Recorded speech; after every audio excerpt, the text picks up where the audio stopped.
enjoyed the show. I, for one, enjoyed the fucking show. It was an incredible show. And, it reminds me back when I used to go to ECW when I was younger. When I was 12, 13 years old down in Fort Lauderdale at the War Memorial. You know, it was just like that. Every match, okay, people criticized this before it even came out. Oh, a lot of these people are too old, too beaten down, they can't keep, you know, they can't go the way they did before. And that's a crock of shit. Because every fucking match on that card, their worst match was better than any fucking match that WWE could ever put together. The worst fucking match, okay? Too Cold Scorpio, that dude can still fucking go. Too Cold Scorpio fought C.W. Anderson.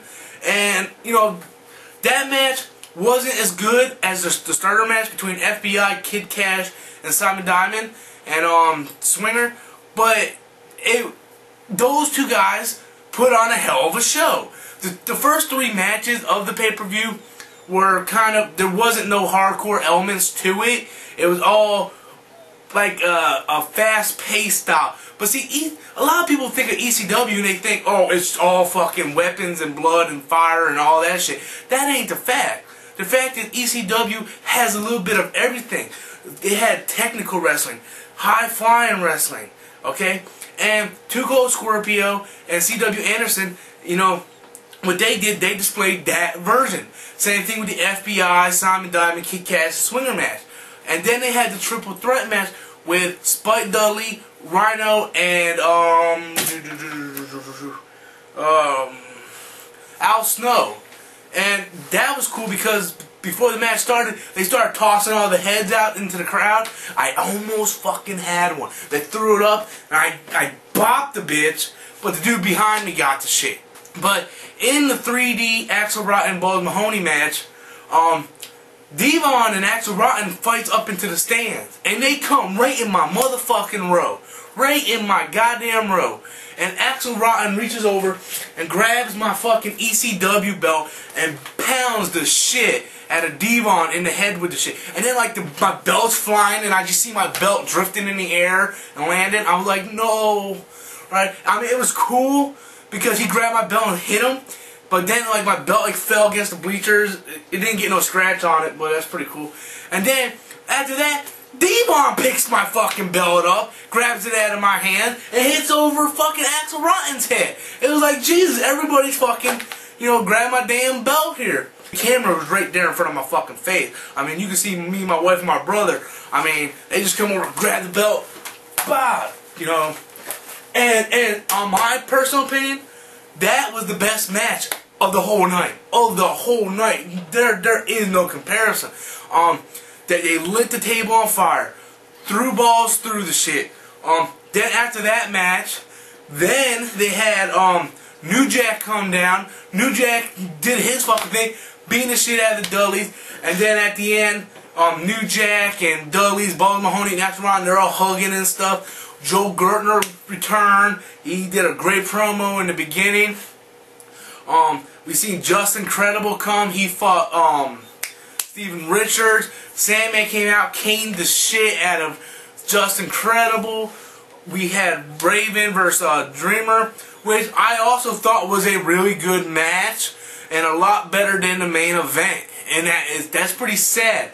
The main event was changed the day before due to Jerry Lynn getting hurt. It was supposed to be Jerry Lynn versus RVD, which is a match everybody's been waiting for.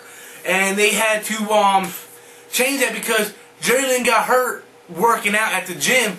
So as a replacement, Sabu ended up fighting RVD. And you're thinking like, okay, Sabu versus RVD, that's going to be a fucking awesome match. That's what I thought, you know.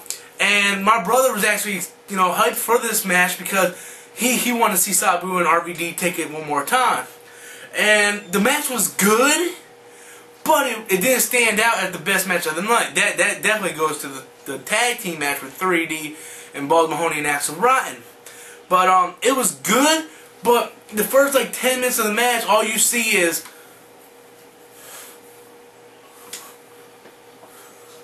I mean, it was good, but I mean, The crowd got crazy, so I don't know if I missed some stuff, because I had people standing in front of me. You know, I was like right in the front row area, but people kept going on the ramp, standing in front of me, and I kept telling them to move the fuck out of the way. So I don't know if he hit the Van Damme. I know he hit the 5-star frog splash. I know the cherry was used a hell of a lot.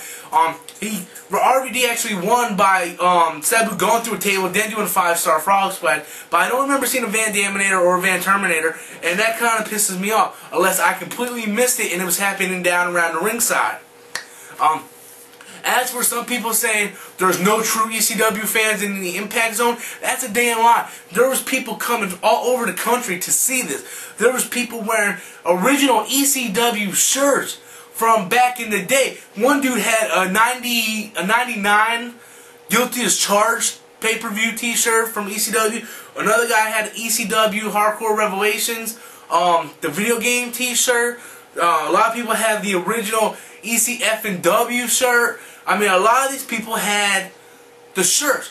And I wasn't the only one that had the ECW replica belt. There was another guy out there who also had the ECW replica belt. And I actually sat next to him, or I stood next to him in line. We sat at different places. But, you know, I had people come up asking if they can hold my belt and get a picture taken with my belt. I was like, yeah, sure, you know, whatever. It was a pretty cool night. And I thought it was really, really good. I'm really looking forward to see where they go from here. I know it's just a one-night stand, but I really want to see what's going to happen, because tonight they're filming the whole effing show with Abyss versus RVD for the title, and tomorrow I'm still packed, because tonight I'm leaving again after I get off work to go to Orlando to see next Thursday's Impact taping. So I just got home. I'm probably going to sleep, get something to eat, go to work, then I'm heading back to Orlando for another day to go to the Impact taping for next Thursday. I'm a busy man. I'm a busy fat man. But I love wrestling, I love TNA, and it's worth it. So, until next time, guys, I'm Stormsink, and that was Stormsink Impact.